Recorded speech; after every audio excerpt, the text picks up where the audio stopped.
Hey everyone, we are back for a more chill rehearsal this week as we transition from the summer to the fall season. We will find out what made Steven say, There are billions of dollars to be made here, guys. and why Christine said, The key thing is that we're helping bands in two ways. We're selling their stuff for them, but we're helping bands get items as well. The really huge thing, I think, we are promoting environmental sustainability. all this and more. So get out on the field and we will see you back on the sidelines for this week's episode of On a Water Break. Let's go. Set it up. Top of the show. Form, check form. Cover down. Do it again. Run it back. And we'll see you at the show. Welcome to another episode of On a Water Break, the podcast where we talk about everything you and your friends are talking about at rehearsal on a water break. I'm Jackie Brown. We are currently in transition from the hot summer months, DCI, and of course, band camp, to the cooler but still thrilling months ahead of us in the fall marching band season. So, today we're going to take a look at some topics that sort of transcend seasonality. Let's see who's on the sideline this week. Hey, Steven. Hello, Jackie. Those are big words. Yeah, I have 2 master's degrees. I got to put them to use at You're some point. showing them on this episode today. I love it. Hey, Christine. Hey, how's it going? It is going great. I don't think we've ever been on the podcast live at the same time together. We have not. I mean, and of course, like usually I'm like way back in the sidelines, almost like say maybe on the back, the back hash somewhere, because I'm on the back sideline because usually I'm in the background just doing some producing things and stuff like that. But it's fun to be on with you today, so this will be cool. I always love getting to talk to you, so this is going to be so much fun. Speaking of getting to be on podcasts, though, Steven was recently over on Tim Hinton's podcast, which honestly, one of my fave guests. All of my guests are my favorite, but I also really love Tim. How was that? That was a lot of fun. Yeah, I love Tim. He's such a super positive guy. But it was cool. We had 2 other panelists on there. We talked through DCI finals, much like we did on the show. But it's nice. It's up there. It's out there on Tim's podcast, the Marching Arts Roundtable. It should be up there by the time this episode goes out. So I advise everyone to go check it out. It's a fun wrap up of the season. And Steven, you had some other people on with you too, right? Like who were some of those other people that were on with you with Tim? Yes. So let me check back in the email thread just to make doubly sure. Because we did a lot like for how On a Water Break recorded as quick as we could. That was basically what happened for Tim's show as well. They just have a little bit of turnaround time. So I recorded with Courtney Coffey. And Yes. oh yeah, you guys know Courtney? I do. We should have her on the show sometimes. She was really cool to meet and chat with. I bet she would be a good guest. For sure. And then, I love her. Do you know Ryan Baer he's a Erie, Pennsylvania band director. The name is so involved familiar with some of the judging up in that area of the country. But he was cool too. It was a night. We kept it like a kind of small panel. There's video, so if anybody wanted to put a face to the name, you can go check that out. I went like way over the top and tried to have like a really nice background and like lighting and stuff. I was so extra about it. Did people ask you which game you're playing? What game are you playing? I actually, I had in my background, I had my monitor and I put up the On a Water Break website. Yes! There you go. Very clever. Promotion. Yeah, we'll see if it's clear. I also had a nice little water bottle in frame. Tried to make my allegiances clear, but yeah, it's cool. Everyone should go check it out. It was a fun episode. So Christine, I know Yeah. this isn't your first time on here, but Right. the first time you were on here, we didn't quite have this tradition established yet. No, So yeah, because it was like way in the very early days. We were trying to figure out a lot of stuff, and things have evolved since then, which is cool. These like little traditions and things to look forward to. So yeah, I mean, I have a feeling. I think I know what you're setting me up for here, and are I you think ready to do I your might 30 be ready. count And I life think I wrote story? some notes down so that I don't miss something. So I guess that's cheating. I don't know, because some of the other guests, so far, like you guys have put them on the spot. I'll It's kind of literally put fun. them on the spot. Sometimes we're like, we don't even explain it ahead of time, and they're just like, Yeah. wait, I have to do what? Yeah. We used to be so We're like, 8 on kind. the I back, would go! Right? I used to send them like an email laying it all out, what they can expect. Nah. Nah, No, forget no. it. Wing Spur it. of the moment's more fun, All right. Well, Christine, this is your moment. Are you ready? I'm ready. Let's check it You'll out. get 8 and in from the Met. Hi, everybody. My name's Christine Ream. I started out marching band quite a long time ago at a little high school called Selinsgrove High School in central Pennsylvania. And we were really like a show band. We would go play at NFL games and Canadian football games and all kinds of stuff. And we were just playing loud. But then I ended up at Penn State in the blue band for 3 years, playing mellophone, some of the best years of my life. And coming out of Penn State, I got the opportunity to teach a lot of high school marching bands. Oh my gosh, it's clicking already. Listen to it. I ran out of It's time. okay, you can finish. See, this is what we were talking about. You can't cut people off like the Oscars. You just can't do it. So, and I try to be really fast too. So, I taught a whole bunch of marching bands over a long, long period of time, like over 20 years. I've done some judging too. I'm at the cavalcade circuit right now. And I played mellophone in the West Shoreman alumni for 9 years. So it's the corps that my husband was in.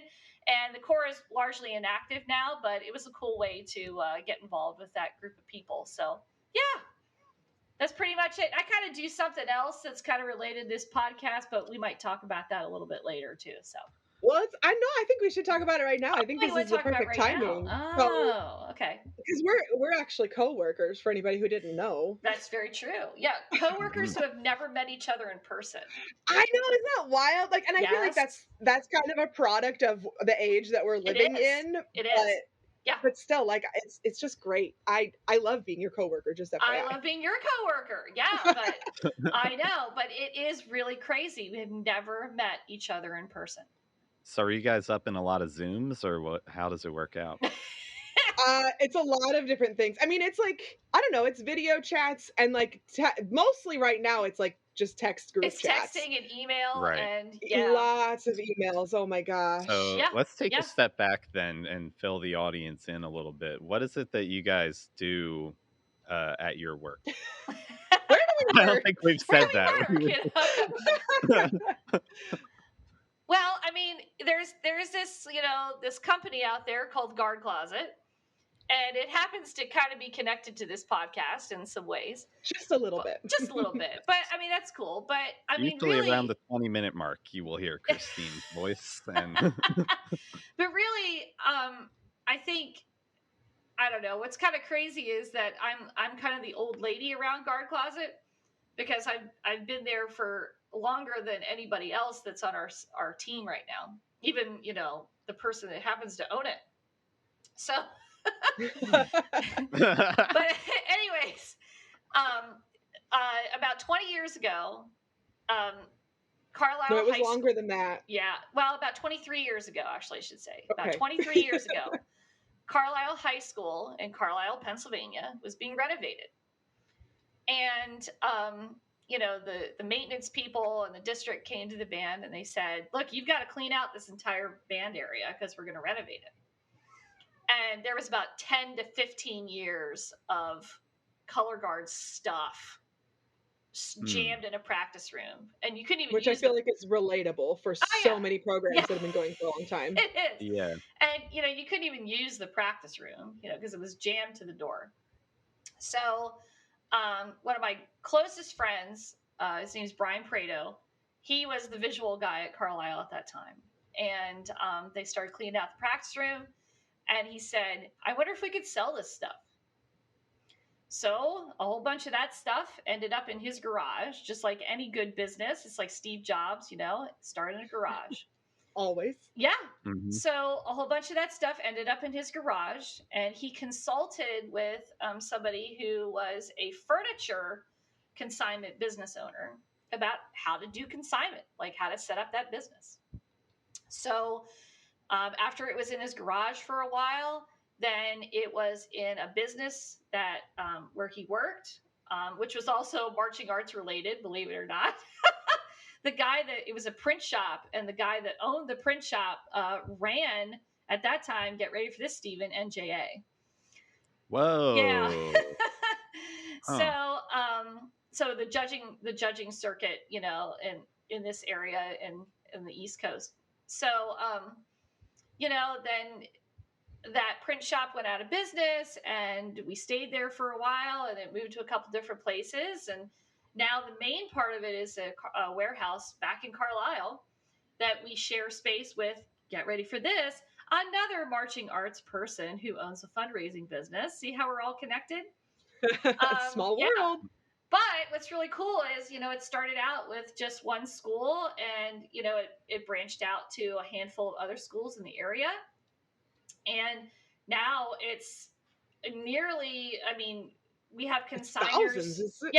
Yeah. Right? We have consigners from nearly every one of the 50 states. Wow. We have customers in nearly every one of the 50 states, and international customers. We've Wow. processed over, I forget what it is. I counted it. It's several thousand sets of consignment since that time. Everything has an item number, so we can track that. But we're really expanding too. We've added in brand new closeout items from major manufacturers. Where we have a partnership with Show Day Designs. We have a partnership with Creative Costuming. We're representing. Oh, it's so many companies. Like, there's so many companies that, yeah. It's great. A lot of those The things come from selection's huge. schools. But what I'm saying with Show Day and with Creative Costuming is it's coming directly from those companies. So it's coming. That's their overstock. It's their closeouts and stuff like that. So we've Gotcha. got that too, which is really cool.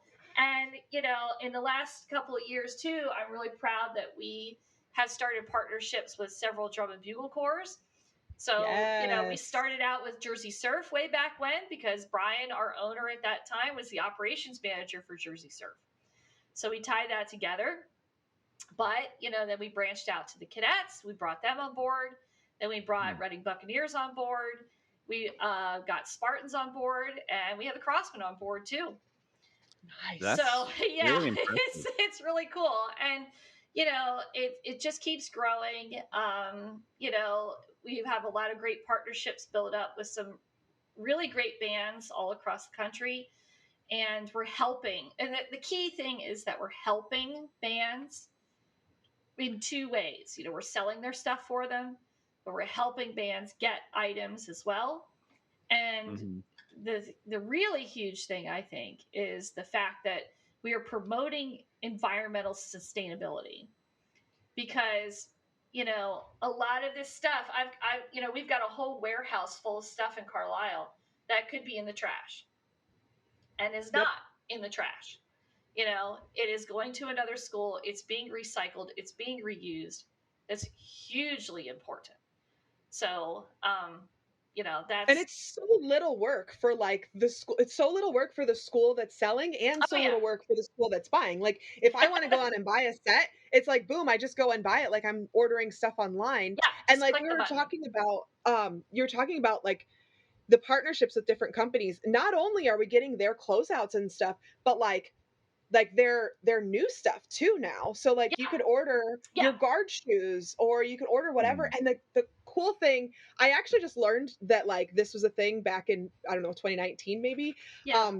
At the Macy's parade, somebody was explaining this to me. They were like, oh yeah, you could be an online store and sell, and then like schools that have regulations on how many companies you're allowed to buy from, it doesn't matter, because if you just go buy stuff from Guard Closet, then you can buy stuff from any of the companies that Guard Closet, and you're, according to the school, you're only buying things from Guard Closet, so you're only buying from one company. Yeah. Even though you might have stuff coming from Style Plus, you might have stuff coming from DSI, you might have stuff coming from Creative Costuming, and like dealing with one company, oh my gosh, that makes things so much easier on the directors who are having to buy all this stuff. Yeah, it's a fantastic loophole. You know, everybody wins. You know, and why not? You know, why not? And yeah, you're absolutely right, Jackie. You can get a mix of new gear, consignment gear, and you know, it all works out. And you could basically get your entire package in a lot of ways if you wanted to.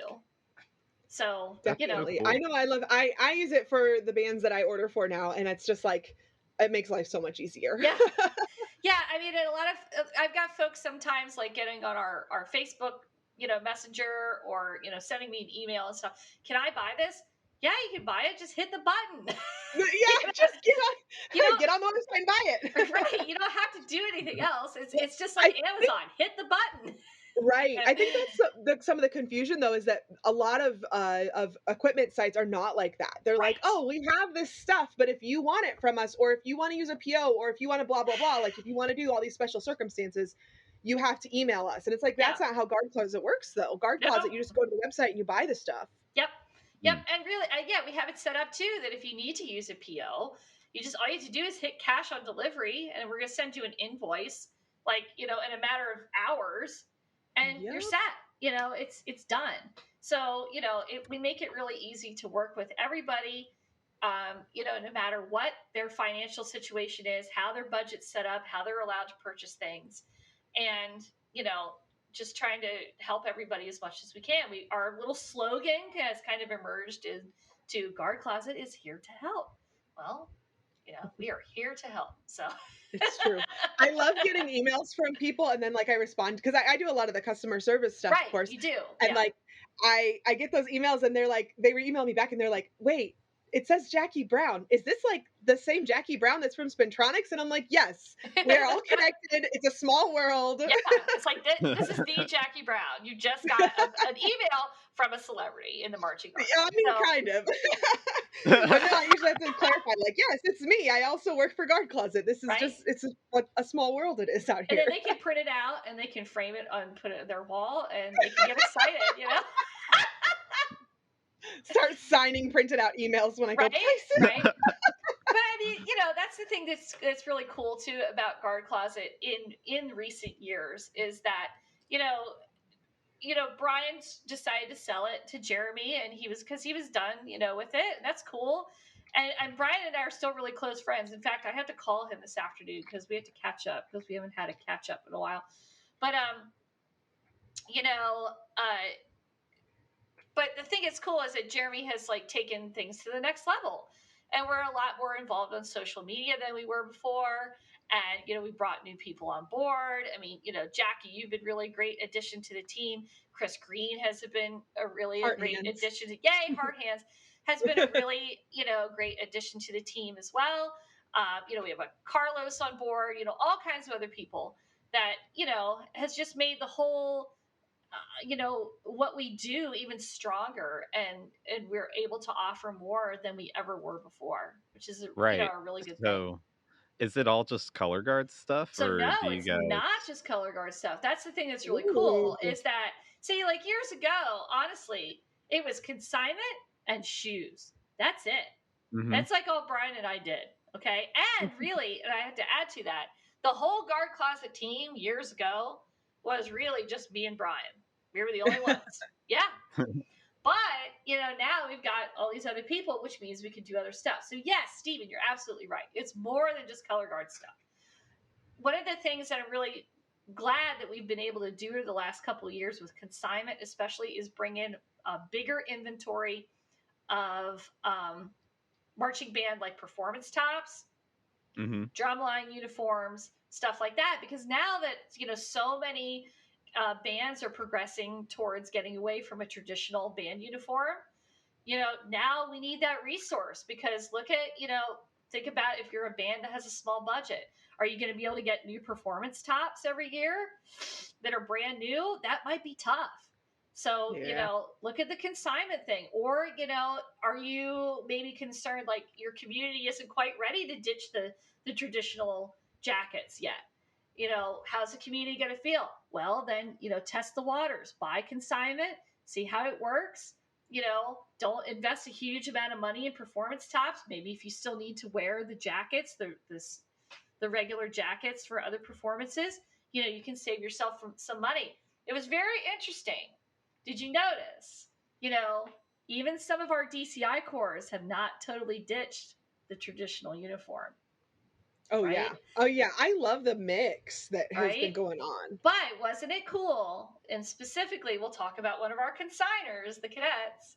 Wasn't it Yes. cool to see them come out to retreat, in the traditional uniform? I think everybody really liked seeing that. I mean, I think everybody can respect both sides of the story. We loved seeing the cadets in the costuming for the thematic costuming for the show, but then here they came out, in those traditional uniforms. And think about that what that meant to the fans, what that meant to the alumni.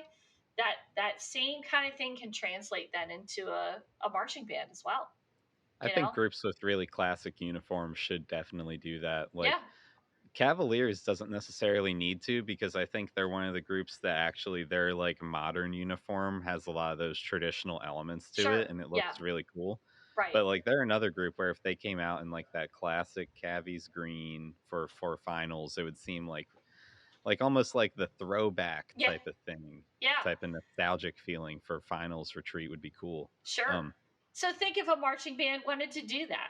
We could help them do that. We could help them maintain wearing their traditional uniform that they've spent thousands of dollars on, but also branch into the the thematic look then as well. And so I'm curious it's not just color guard stuff. What if I'm a band director and I know that I have tons of like junk in the trunk back there that might be good for consignment?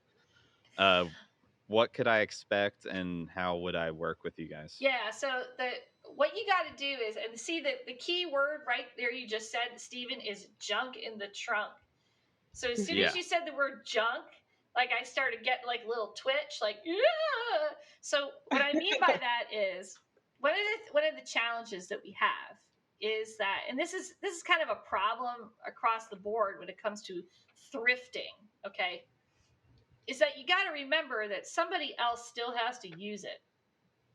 So we have a really, I don't know how to say, but we take what we accept for consignment very seriously, and we have high quality standards for what we're going to accept.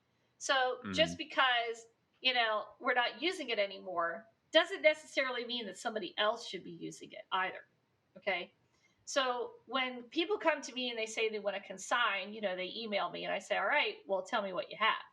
So that means that, we've got to make sure that it's really high quality stuff that has good sales potential, that isn't beat up, that doesn't have holes in it, doesn't have stains, and it's still a sufficient amount as well, for somebody to be able to reasonably use it and, have it be a benefit to their program. If you go to the thrift store, are you going to buy, an old broken television? No, you're not. Well, I'm not going to sell you an old broken television at consignment, either. So that's a really important thing too, that to have people keep in mind, what they've got to consign as well. Some of it is just going to have to go in the dumpster. But so should they just box it up and send it to you though? What they have? No, they should not just box it up and send it to me. No. Now, they've got it, and they've got to email. I mean, if they have good stuff, I'm not saying like the junk. No matter what. Seriously though, no matter what, they've got to email me, and they've got to, I've got to vet, what they've had, and I've got to get a better idea of what they have, because I don't want them to waste their money shipping it to us either, if we're not going to be able to turn it around for them and make it, a positive experience. So that's the other thing too. Yeah, that's really important. So, we're being kind of specific in what we accept, that the costumes have to be professionally made. They've got to be over 10 in a set, stuff like that. That's really important. And also for us to maintain the quality of the site so that when the customers, come to buy stuff, they know that they're going to find, quality things. And your email is Christine@guardcloset.com. So You got people should it. definitely That's right. send that there. Yep. That's the way to do it. And I'll just take care of it. And, I just work individually with each consignor to see what the best, way to move forward is going to be. Okay, it is time for the final rehearsal chunk. Let's get back out on the field and finish those final run-throughs.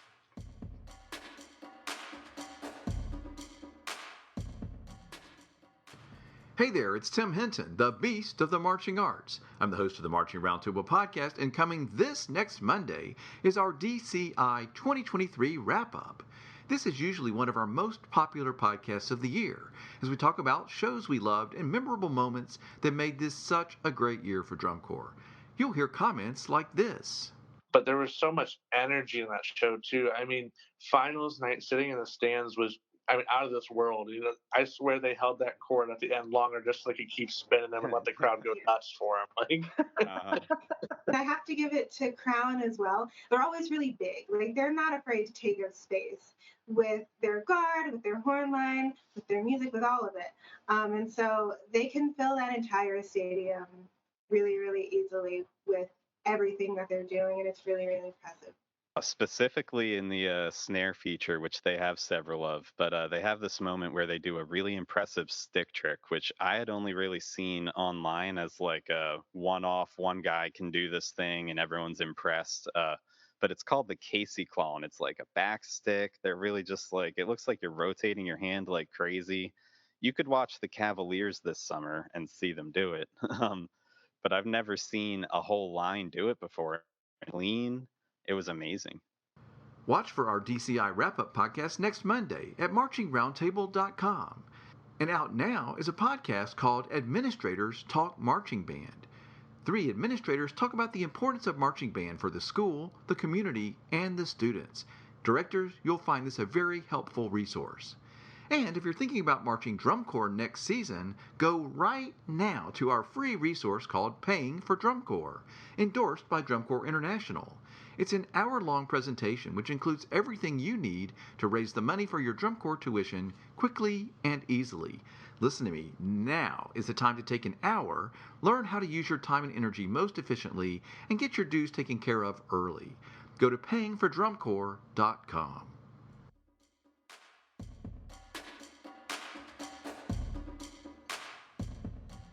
Most of the news outlets this week have simply been reporting that marching bands are out here braving the heat. Well, we already know all about that. So let's see what other headlines we have brought this week. How about our resident mellophone player, Christine, with a mellophone story? I do, yeah, I do have a mellophone story. I guess I'm the resident mellophone player. So this is really cool. And this one tugs at my heartstrings too, because it's a Big Ten band. So this is a great story about Will Hazeltine, who's a mellow player in Wisconsin's band. And he's taken advantage of the NCAA's NIL policy, name, image, and likeness policy, to his advantage. Now, if you think about it, name, image, and likeness often applies to athletes and things like this. But, he's jumped in the game here, and he has a deal with Quick Trip, which is, a gas station. And he is really into Quick Trip's coffee. So he even has like a spreadsheet, it says. I'll read from the article here. This is from radiomilwaukee.org. So it says, according to a release, Hazeltine loves everything Quick Trip and drinks 2 to 3 cups of Karuba Gold coffee per day. He even has a spreadsheet ranking his favorite flavors. So, so he is a geological engineering major, and he's got a deal and with Quick Trip. And apparently Hazeltine made, I'll read from the article again. It says, apparently Hazeltine made Quick Trip a convincing argument that marching band qualifies as a sport. We love that. I mean, it And does. thus, yeah, right. And thus a deal was struck. So he even has a batch of merch on TikTok. So, Nice. here we go. I mean, and how cool is it to see, somebody in the pageantry world and the marching arts world kind of, digging into that a little bit and taking advantage of something. And we'll see where it goes. Maybe this is the start of something new. So good for him. It's going to be interesting to see how that develops over time. Yeah. We're going to have to check back in with him. Maybe we can get him to come be on the show, or maybe that would like incur licensing fees from Quick Trip or something, though. Who knows? or yeah, incur we'll a have to new figure it out. sponsorship. There Right? we go. I'll Maybe we peddle need a some. sponsorship. I'll There peddle we go. coffee. We'll have to get our extensive legal team on that. Yes. All of the people working in our legal department. In Right? all honesty, that's probably you. I feel like that's you. See, I just did the touch the nose, not it thing. Oh no. Wait a minute. I was the last one. Crap. Jackie's gonna do it, yeah. So good stuff. Steven, you have another mellophone related story. Man, it's all about the mellophones today. I do have a mellophone story for you. It also involves another instrument. The whole crux of this story is that a ninth grade French horn player, Cole Ochoa, he signed up for marching band this year, but he has to switch instruments during his show. So Cole, he is an amputee and he utilizes a prosthetic throughout a lot of his life, but that makes it difficult for him to use both hands in a traditional sense in how he holds instruments. So what actually happened here, his band director, along with another student, they collaborated with some other teachers in the district to create a gadget, and it's going to help hold the instrument while he moves on the field.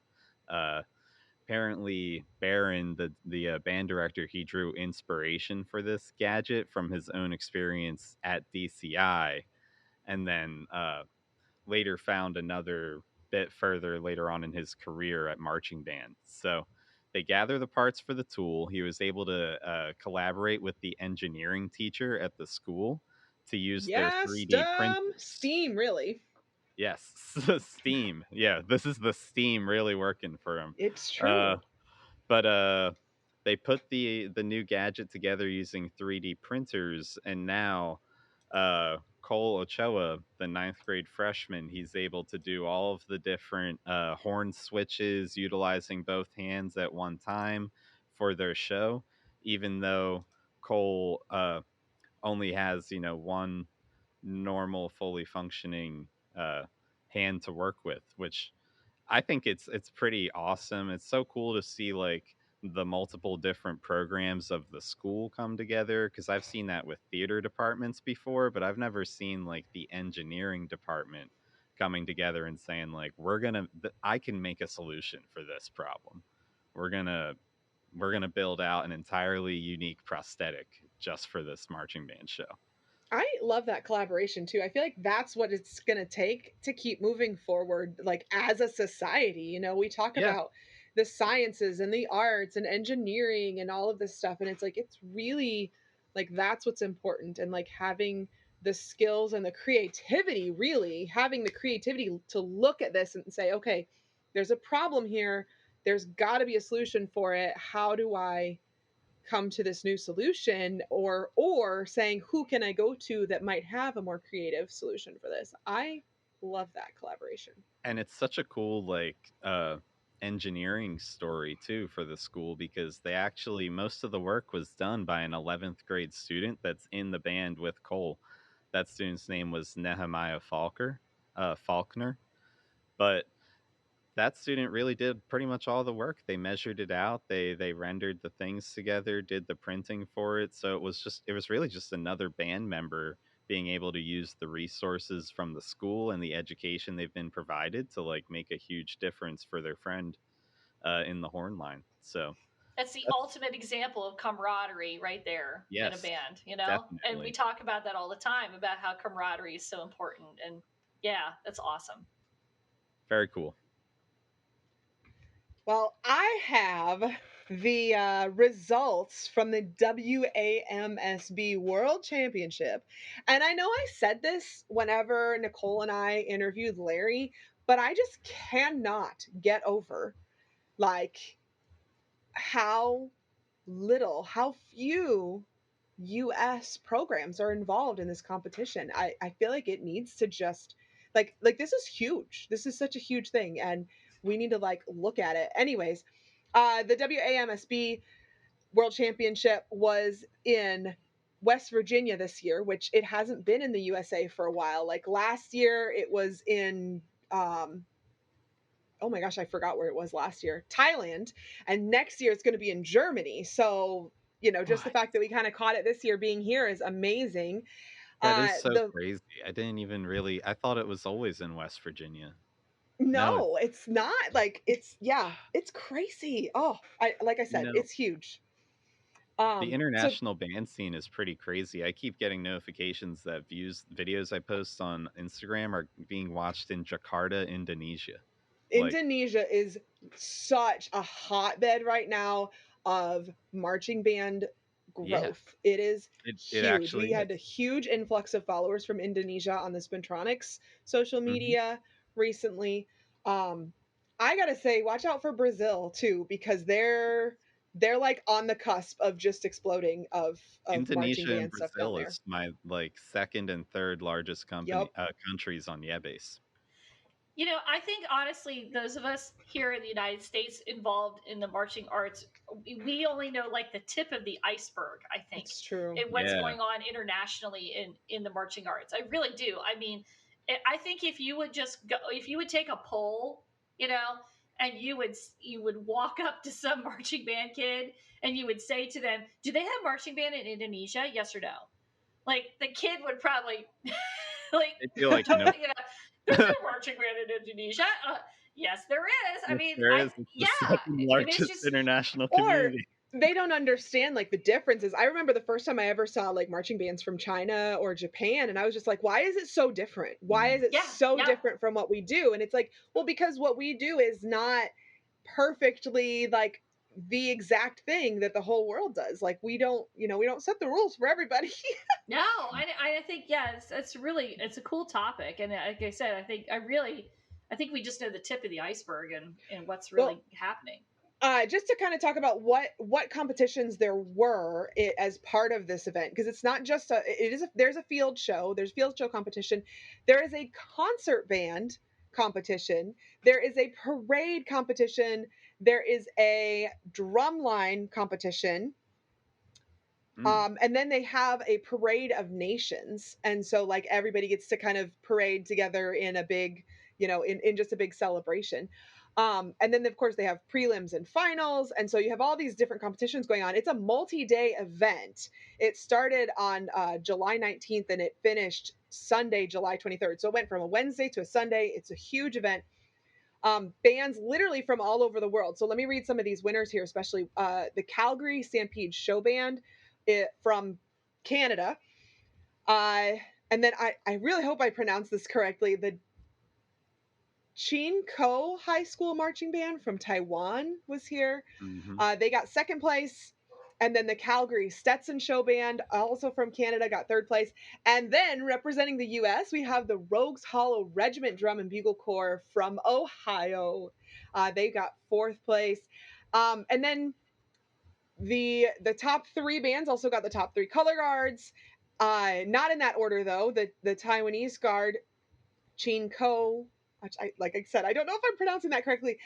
They got first, and then Calgary Stampede Show Band got second. Calgary Stetson Show Band got third, and then representing the U.S. in the drum major category, Rogues Hollow Regiment got third place drum major. And there was another group there from the U.S. The Green Beret Marching Band was there. Mm. And let me just tell you some of these countries. El Salvador had marching bands here. Germany, Ghana, Honduras had three bands from Honduras came. Poland, which absolutely love being of Polish descent. Switzerland, Taiwan, Venezuela, Hong Kong, Ireland, Sweden. Like, this is insane. And next Yeah. year the championship is going to be in Germany. So, I mean, who knows who's going to come to all the European championship? Oh, it's like the Olympics for marching band, really. It really is. You It know, really, really is. it has that spirit, you know, international, you know, spirit to it. And yeah, I mean, tip of the Yeah. iceberg. I mean, I don't mean to knock good old East Coast culture, but that sounds a lot cooler than going to like Hershey Park or Wildwood. Going to Germany. Right? There's your band Finals are trip. coming up. There's your next band trip. Honestly. Well, and it seems like it's a mix of just kind of looking at some of the band names. Some of them are high school bands, some of them are independent organizations. So yeah, I mean, who knows? Anybody could go. I love that. You can find them on their website if you want more information. It's wamsb.com. So check those out.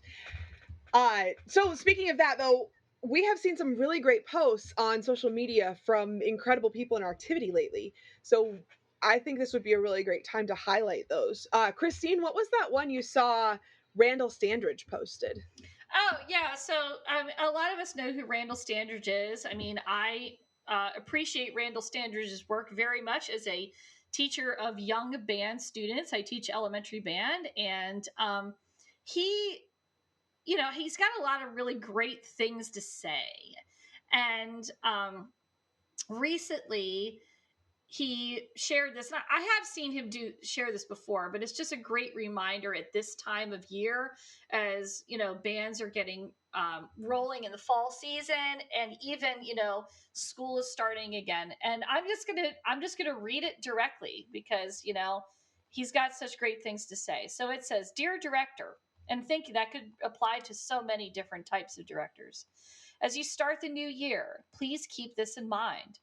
Don't judge this year's ensemble against last year's. That ensemble is gone forever. Today's ensemble is brand new and will grow in its own way.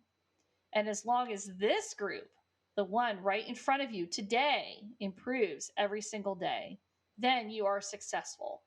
Have a great year. Peace, love, and music." So I just love what he has to say. And it's such a great reminder for everybody, no matter what level they teach, no matter what genre they're teaching. I think that happens to us a lot as teachers and directors. You know, we kind of like, well, you know, these kids just aren't as good as last year's kids, and I don't know what I'm going to do with these, you know, this year's kids, and blah blah blah. No, it's that fresh start. You know, it's that growth mindset. Where are they at? How far can we take them? So Mhm. I really like what he has to say, and it's a great reminder for everybody. Yeah, no, I think it's all about like what mentality you have will change your whole perspective on what you're doing. So if you're just focusing in on the fact that like, hey, we're here, we got done today, and we're better than we were yesterday, like that's all you can do every day, any way, regardless. So Yep. I feel like that's what's important at the end of the season, anyway. It's true. Right. We've got I another also post. Oh, Oh, I was gonna say, do you have another one besides the yes, one I have? gonna say that. Well, I have the Wes Pendergrass one. I was just gonna say, yeah, my friend Wes Pendergrass, he always has like the most insightful Facebook posts, and they always come at just the right time of season. He talked about the Body by Drum Corps movement. Is that the one you were gonna mention? Exactly. Yep. Yeah. So this post is pretty cool.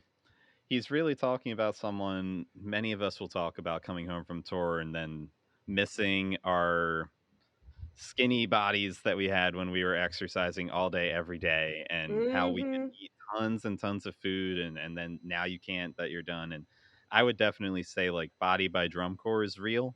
Body by no longer doing drum corps is also real. But uh Wes has a couple different points that he pointed out that I thought were really good things to think about. So he says, one, that it's perfectly reasonable to celebrate the changes that drum corps makes to your body. So it's not like you need to ignore the fact that, you know, while you were marching, you were really healthy, maybe muscular, whatever. No reason that you shouldn't celebrate those changes, because the human body is amazing, and the changes that you saw are a testament to the brilliance of engineering and adaptability that it has to meet specific tasks. So your body changes after drum corps, and that's okay. It's to be expected, and you shouldn't feel shame about it. Don't chase a body that's being created by unrepeatable circumstances, because you're never going to be doing marching band all day, every day again on your own. Like when you're the best you could get is DCA, and that's on the weekends, but your body's not going to look the same as when you were doing this really unique kind of like just marathon all summer long. I would say even like people who've gone and done the military right after drum corps, and they're like, "Oh, I'm gonna jump in the military," and you Mhm. you do get physically fit from being in the military, but it's such a different Yes. kind because your metabolism's different, and like the Mhm. type of food you're eating is different, and the types of activities you're doing are different. So even still, like you have to do what is healthy for you and what makes you feel good. Yes. And that's kind of what Wes gets on to talk a bit more about. So he says, don't let those changes that happen to your body after drum corps be a source of future mental, emotional, or physical issues. Eating disorders, body dysmorphia, things as extreme as rhabdomyolysis, which is related to overexertion after time off from exercise or just really working yourself too hard in any exercise period. These things are very real in the age out community because a lot of folks feel like they were just active all day long. They were used to exercising every day, and you need to actually consciously make an adjustment to your Yep. lifestyle when you get home from tour so that your body can be healthy and it's not, looking for the same amount of food that you were eating when you were exercising for 12 hours every day. Oh my Didn't they gosh, used I to just say wanted to eat like a drum corps kid and not work out like a I drum corps miss kid it. after I was done marching. Didn't they say that you burn like 5,000 calories a day or Yeah. something? Like when you're Yeah, well, doing I know that doing the diet formulations, I talked to Tracy about this on an episode a few weeks back. I don't know if we specifically talked about the formulations, but the meals are set up to be like 6,000 calories a day, and Yeah, that's right. huge. Like to be Mhm. eating that much and still like losing weight and toning up and everything that happens to your body when you're on tour. That's extreme. It's an Yeah. extreme circumstance. And like we all remember certain individuals that like would eat like even Yeah. compared to like everyone at drum corps, there's some people that would put it down. They'd get big helpings, then be back at the PB&J and then like all this other stuff, and some of them were like the skinniest people because their metabolism was just going crazy at that point in their life. um Yep. but that's unrealistic and it's not going to last forever, so it's something that everyone should be aware of as they get back from tour, just to try to make a healthy adjustment. Um, Drum corps does not teach you good eating habits. So if there's one thing that you're going to have to adapt, it's that. Um, but he goes on even to break it down a little bit further into things beyond just food. He says wellness is not gauged by your weight or your tan. Pursuing Yes. health and wellness post drum corps, it shouldn't be centered around either of these two things. Drum corps is tough on the human body. So as you age, focusing on staying active, maintaining joint health, stretching, uh, the activity that we all do, it's pretty repetitive and it involves a lot of dynamic body movements. Those can lead to specific aches and pains that today you might not be aware of. But for old timers, I see Christine grinning at least. um, Whoa, wait a second here. You trying to call me an old timer, Steven? Watch out, man. I'm just calling out. You're really grinning at that one. It just well, and Just I as am aches not. and pains, Hey, right?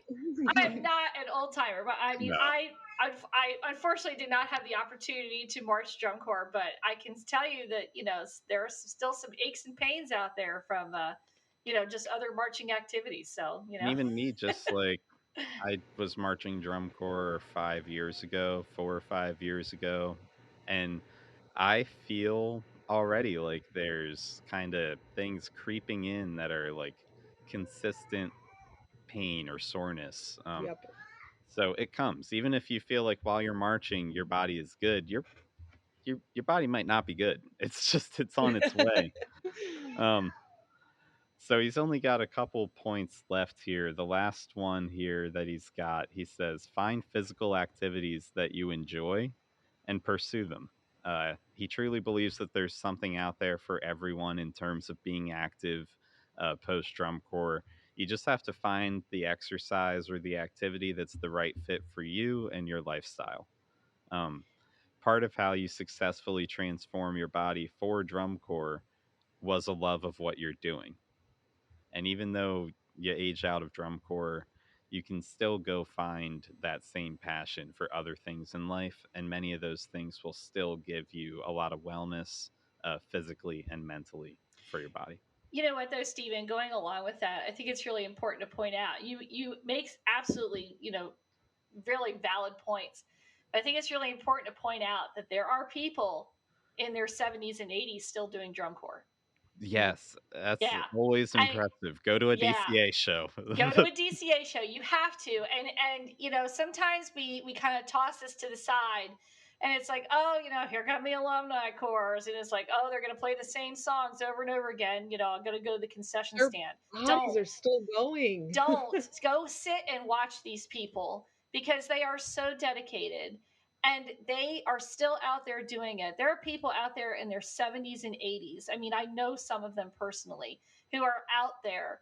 They are still playing, they are still marching because they want to be there. And just think about it, all the effort that they're putting in.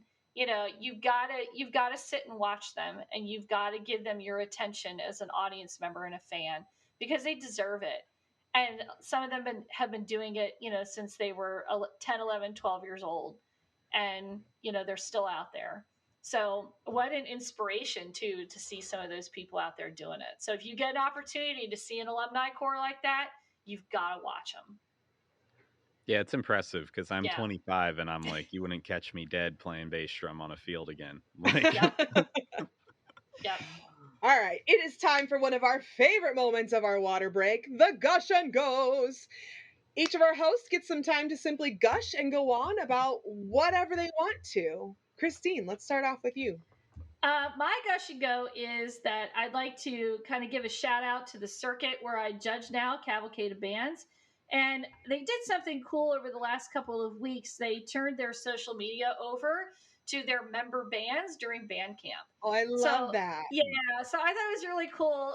Kind of a great way to connect the member bands, with the circuit, and just give them an opportunity to, kind of shine a little bit. So they just did it, during different days of the week. Like Tuesday, one band, was on their social media. And then Wednesday, the next band got a turn at the social media. So, like I said, I thought it was a really cool, outreach from the circuit. Kudos to Cavalcade for doing that. And, maybe some other band circuits will, kind of take that on too. And, just a way to highlight, what we're really all about, which is the students and learning and, just getting better.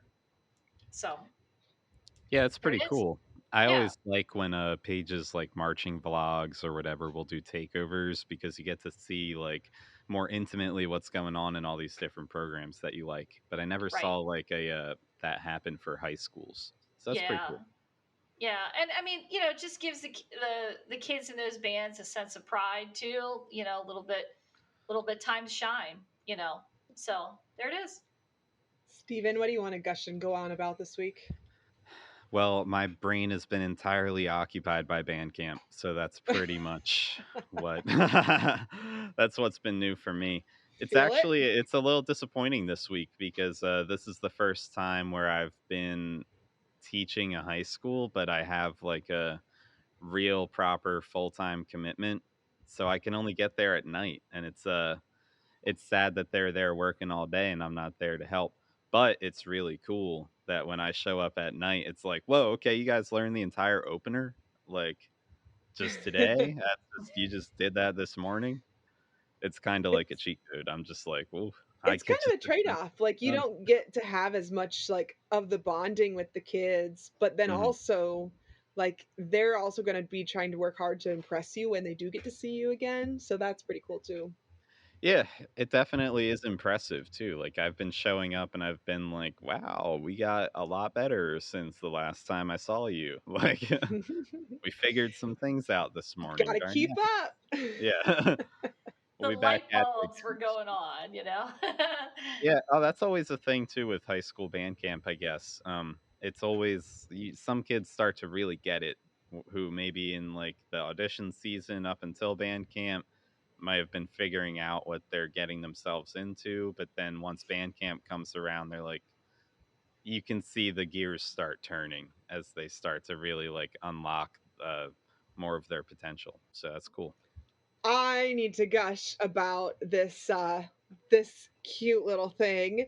You can buy your own miniature troopers prop.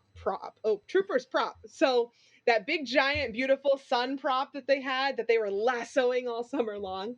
If you get on Etsy, search unique and magical metal windmill or wind spinner or just something along those lines. Like there are so many cute different interpretations of this, and I was like, that just looks so much like the prop, and I've seriously been obsessing over this prop all season. It I was think I might just go buy one myself. will they sell one in real size on Etsy I that mean, I some of put in these people front do some pretty amazing custom work, so I don't even want to imagine what the shipping costs on something like that, you know. well, it would. Just I, saying. I feel like it it would would be like be something IKEA, where you gotta it's assemble it yourself. yes, assemble it You have to yourself. assemble it yourself. Then you have to get like a permit or something to put it in your yard, you Is this thing a weapon? know. I would totally put that in my yard. That'd be amazing. That prop is so cool. I'm actually right there with you. I'm really tempted to buy one. I just would stare at it all day. I'll just put it outside my office window here, and then like I have something nice to look at instead of the garden that was supposed to be a garden that my chickens absolutely destroyed. So I I'm would like telling it. you, I'm telling you, the troopers missed a fantastic opportunity at their sous vide booth, at their sous vide truck, because they should have oh had my those in gosh, stock. they People would should have have. bought them. Yep, People yep. Think absolutely that would have they bought them at should shows. think a lot So bigger with it too, and they could solve the global energy crisis if they just turn these things into. Yes. There Jump are Force saved the billions of world. dollars to be made here, guys. Okay, everyone. Thanks for a great rehearsal this week. Thank you for our hosts for jumping on this nice little chat, Stephen and Christine. Go subscribe, write us a review. I want to read some reviews up on here, and share this with a friend. You can follow us on social media at On a Water Break, and we'll see you at the next rehearsal on a water break. Go practice. Yeah.